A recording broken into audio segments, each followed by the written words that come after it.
এই পুরা বাড়িটাই আমার, জায়গা সহ। আমি যখন বিদেশে ছিলাম, মালয়েশিয়া ছিলাম, তখন ওই পাশে আমার দুলাভাই তখন পিএটিসির চাকরি করতো। দুলাভাইরে বলছিলাম, আমার মা আমাকে বলে যে একটা বাড়ি করে দে, জায়গা কিনে। ওর প্রথম ওই পাশে একটা জায়গা কিনে আমার মাকে বাড়ি করে দিই। ওই তখন টিন শেড বাড়ি ছিল। তখন মালয়েশিয়ার থেকে এসে এখানে আমি বসবাস করি। তখন আস্তে আস্তে ওখান থেকে স্ট্যান্ডার্ড গ্রুপ নেওয়ার পরে এখানে আসছি। এই ওই বাড়ি নিয়ে আর কি বেছে তারপরে এখানে আসছি। এই হচ্ছে আমার বাড়ি, নিজের বাড়ি।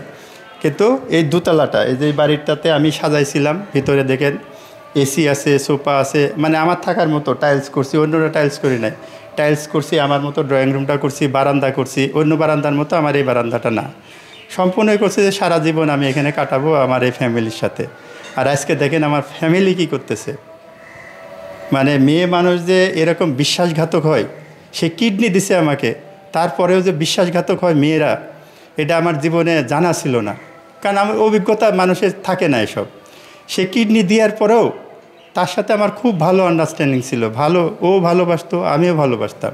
কিন্তু কিডনি দেওয়ার পর থেকে হয়তো কোন অভাবে, অর্থের অভাবে নাকি সে অন্য অভাবে, সে আস্তে আস্তে পরকীয়ার দিকে, এবং যখন থেকে সে টিকটক শুরু করছে, টিকটকের পর থেকে আরও মানে বেশি ঝুঁকে পড়ছে মোবাইলের দিকে। ঝুঁকে দেখা যাচ্ছে একের পর এক এরকম পরকীয়া করতেছে। আর এই বাসায় এর সাথে হলো, এটা তো আর মোবাইলের থেকে হয় নাই, এটা ওই নিচে থাকতো তখন ওই পার্লারের থেকে, আমার মনে বলে এই পার্লার থেকে এসব করতে করতে তখন উপরে আসছে, আমার যতটুকু ধারণা। আপনি কিভাবে বুঝলেন যে এটা তার সাথে পরকীয়া চলতেছে? আমি হাতে নাতে ধরছি পরকীয়া। তারপরে তার কাছে তার কান্না দেখলে, তার টাকা পাঠানো দেখলে, সে যেই কান্না কান্দে, আর তার হিস্টোরি বলছি তো যে সে আছে সবচেয়ে ভালোবাসাটা কী ছিল। কারণ আমি একজন স্বামী, এত ভালোবাসা এতদিনে তোমাকে দিতে পারি নাই। সে এত ভালো কী বাসছে যে তুমি তার জন্য এতই কাঁদতেছো, এতই কান্নাকাটি করতেছো, এতই মানে মানে চিৎকার করে, মানে কাউকে কেয়ার করতেছে না, আমাকে তো নাই, কারণটা কি, তোমার সবচেয়ে ভালোবাসাটা কি? তো আমি বলেছি যে মাথায় তার মার মতো মাথায় হাত দেয় ওর রুমের থেকে যখন বেরোয়, মানে ছেলের রুমের থেকে যখন বাড়ায় বিদায় নিয়ে প্রতিদিনেই, তখন ছেলে মাথায় হাত দেয় এবং কপালে একটা চুমু দেয়। এইটাই সবচেয়ে তার ভালো, মানে ভালোবাসা। এটা সে মানে ভালোবাসার ভিতর সবচেয়ে এটা তার কাছে প্রিয় আর কি। এটাই জানতে পারছি। আমি বলছি, ও আচ্ছা, এটা হয়তো আমি কখনো করি নাই, আমি হয়তো অন্যভাবে ভালোবাসছি। আমি তো সবসময় থাকতাম বাসায় ইয়ার পর থেকে, আপনার অপারেশনের পর থেকে। এর আগে তো আমি ব্যবসা করতাম, বাইরে ব্যবসা করতাম, থাকতাম, কিন্তু তখন কোনো এসব সমস্যা ছিল না। আচ্ছা, আর একটা প্রশ্ন হচ্ছে, এই যে যে বাড়িটা আপনি যে ফ্ল্যাটের সামনে দাঁড়িয়ে আছেন, এটা আপনি তাকে দিয়েছেন, কেন দিয়েছিলেন? এটা নেওয়ার পর পরবর্তীতে যে বলা হচ্ছে যে এই বাড়িটা পুরোটাই আপনি তখন, যেটা উঠে আসছে যে আমরা বিভিন্ন সোশ্যাল মিডিয়াতে দেখছি যে আপনি এই বাড়িটা আবার দাবি করছেন এবং তাকে মারধর করতেছেন, আপনারই একটা পরকীয়ার কথা রয়েছে। সেটাই তো বলতেছি যে এরকম মিথ্যা কথা তো সবগুলোই ওরা বলছে যে আমি মারধর করে, যদি একদিন মেরেছি তাও কিভাবে, তাকে হাতে নাতে ধরার পরে মেরেছি, তাই আমি জেল খাটলাম 40 দিন। আর তাকে প্রতিদিন মারলে তাহলে আমার কি অবস্থা যেত, আমার মরার পরে হাড্ডিটাও জেলে দিত। তো এগুলো সব বানাওয়াট কথা। আর ওই যে বললাম যে আমি একজন কিডনি রোগী, আমার 5.5 বছর হয়েছে কিডনির অপারেশন হয়েছে, আমি একজন কিডনি রোগী, আমি পাওয়ারফুল ওষুধ খাই, আমি কিডনি রোগী।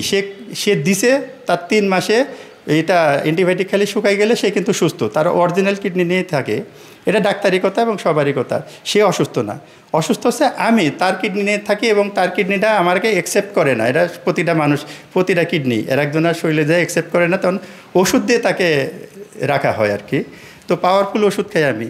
তো আমাদের দ্বারাই আর একটা বিয়ে করে আর একটা কোনো কিডনি রোগী যদি এরকম পারে, তাহলে আমিও পারি। মানে আর যদি না পারে, অন্য কোনো কিডনি রোগী যদি না পারে এটা, তাহলে মনে হয় আল্লাহর কাছ থেকে আমি স্পেশালভাবে আছি যে আমি আর একটা বিয়ে করছি।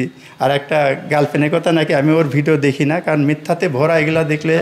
কিডনি দেওয়ার পারপাসে কি করেছিলেন? তার সাথে কি বাড়িটা দাঁড় করেছিলেন? এবং কিছু কথা হচ্ছে যে আপনি নাকি পুরো বাড়িটাই আবার এখন ফিরে চাচ্ছেন, বিষয়টা কি?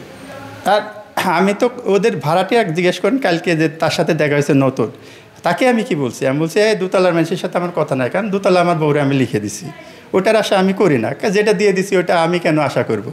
আমার যেটা আছে এই বাড়িটা তো আমার, দোতলা বাদে 3 তলা এইগুলার ভাড়া সে এই মাসে উঠাই নিয়ে গেছে। আমি বললাম যে আমার একটা কিডনির 3 মাসের ওষুধ লিখে দিছে, যেটা নাকি ইনফেকশন বা ভাইরাস, সেটা দূর করবে, সেই ট্যাবলেটে এখন পর্যন্ত একটা খেতে পারি নাই। আপনাদেরকে রিকোয়েস্ট করে বলছি আমার কাগজ দেখবেন, মেডিকেলে গেলে মেডিকেলে যাবেন। আমি ডাক্তার দেখাতে বলছি 14 তারিখে, ডাক্তারের কাছে ভয়ে যাই নাই যে আমি ওষুধটা খেতে পাচ্ছি না দেখে ডাক্তারের কাছে আর যাইনি। এখন আমার কিডনিতে কী হচ্ছে আমি নিজেও জানি না। চিন্তা করছি পয়সা না থাকলে আমি কী করব। এই অবস্থায় আছে। আর সে ভাড়া তুলে নিয়ে গেছে, তাকে নাকি আমি বাড়িতে বের করে দিছি। আমি তো আজকে 80 দিন পরে এই বাড়িতে আসলাম। আমাকে জেল খাটিয়েছে 40 দিন 2টা মামলা দিয়ে। তারপর আমি মেডিকেলে থাকলাম 32 দিন। 5 তারিখে আমাকে মেডিকেল ছাড়ছে। আমার হাত পা এখনও কাঁপছে যে আমি এতটাই অসুস্থ। আর যারা দেখছে তারা বলুক যে আমি আগের মতো আছি কিনা, কত ডিফারেন্স হয়েছে আমার স্বাস্থ্য। তো এটাই হচ্ছে কথা। যত কথাই ওরা বলছে সম্পূর্ণ মিথ্যা কথা, ব্যবসার কথা। ওরা ব্যবসায়ী, মিথ্যা কথা দিয়ে ব্যবসা করে। ওদের এটা পুরনো ব্যবসা, ব্যবসা করা মানুষের কাছে মিথ্যা কথা দিয়ে। এখন ওর কাছে তো আমার কোনো দাবি নাই। ও মিথ্যা কথা বলে যাক, আমি ওইগুলা কেয়ার করি না। এখনও আল্লাহ যেহেতু আমাকে বাঁচিয়ে রাখছে, আমি আল্লাহর পুরো ভরসা। ওর বোন কোন সময় আমাকে কি করে ফেলে, কারণ ওর বোনের বললাম তো টাকার অভাব নাই, এখন তার মানুষের পুলিশের অভাব নাই, বিভিন্ন জায়গায় হাত আছে, তার থাকাটা স্বাভাবিক। বললাম যে সে আমলে আজকে 10 বছর আগে সে মাই টিভিতে চাকরি করছে, চাকরিটা নিছে আমু সাহেবের বাসায় যাওয়া আসা করে। তো ওনার এতই ক্ষমতা আছে, আমাকে যখন তখন করতে পারে কিছু। আমি চাই আমার বাড়িতে আমি যেন সেফ মতো থাকতে পারি, আমার মতো আমি যেন বাঁচতে পারি, আমার ভাড়াটা যেন আমি উঠাতে পারি, এটাই আমার দাবি। আর অন্য কিছু না, যেন আমার এই ভাড়াটা নিয়ে আমার চিকিৎসা আমি করতে পারি, এটাই আমি সবার কাছে আমার এই দাবি। আমি অন্য কিচ্ছু চাই না। আমি শুধু আমার এই ওষুধ খেয়ে আমি যেন বাঁচতে পারি, আমার বাড়িতে আমি থাকতে পারি, এটাই আমার দাবি।